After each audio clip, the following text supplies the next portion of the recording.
Let's do a thought experiment. Let's say Cornwall found itself under Irish rule. Now, how did this happen? Well, in this hypothetical situation, there was the Anglo Empire, which collapsed 20 years ago after a 70-year period. It consisted of all the English-speaking countries and was the opposing power bloc to the Soviet Union after the end of World War II.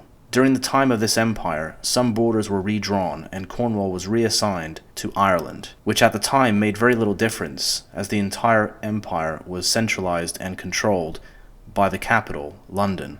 Why this happened is not important.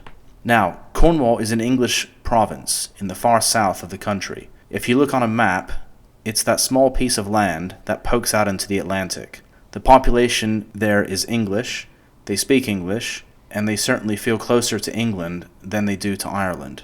Now, that's not to say they don't like the Irish, as they do share the same language and have had close ties over many centuries. Anyway, the Irish government at this time is on good terms, or at least not on bad terms, with London.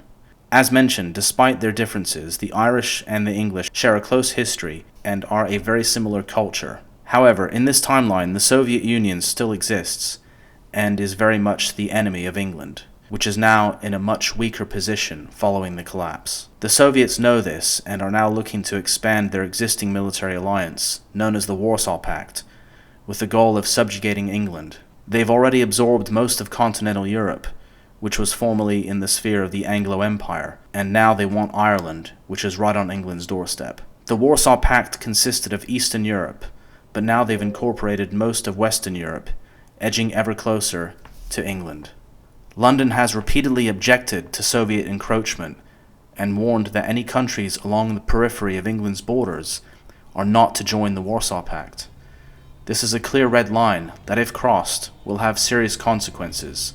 The Soviets don't take London seriously and openly promise Irish membership into the Warsaw Pact. What happens next is a Soviet-led coup which overthrows the Irish government and installs a puppet regime subservient to Moscow, laying the groundwork for membership into the Warsaw Pact. Since Cornwall is overwhelmingly English, they refuse to recognize or accept this new Soviet puppet regime in Dublin. They then proceed to declare independence by establishing the Republic of Cornwall. Ireland responds by sending in its military to crush this rebellion and re-establish control with the full support of Moscow, who send billions in military aid.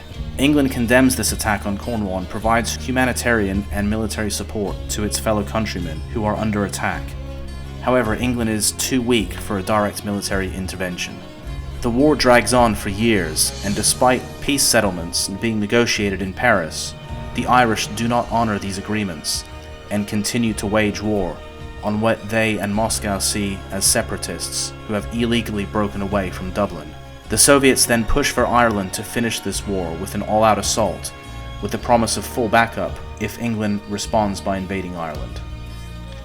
By now, England has mobilized large military formations along the border with Cornwall and appear to be preparing an amphibious assault on Ireland directly. The Soviets accuse England of acting aggressively, which London responds that they are simply carrying out military exercises.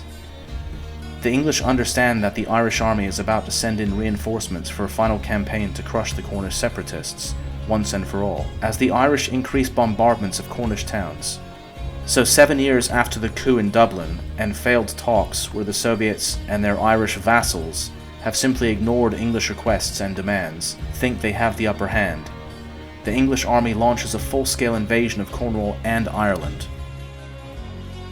So, replace Ireland with Ukraine, England with Russia, Cornwall with Donbass, and the Soviet Union with the USA.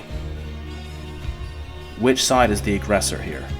I'm not a Putin or a Russia shill. I'm simply pointing out the logical course of action that would take place in such a scenario, and is taking place right now in the Ukraine.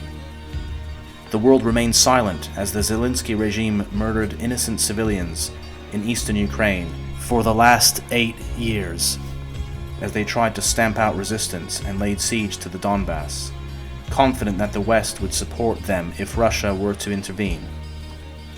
Despite many warnings, Putin is doing exactly what he said he would do. But you see, the Western leaders are so used to lies that they can't tell the difference between what's true and what's false. And that's why they're all flipping out over this invasion. And it is an invasion. Not to mention all the virtue signaling sheep and the general population acting horrified at what they think is an unprovoked attack on Ukraine. This just goes to show how much influence the mainstream media still has.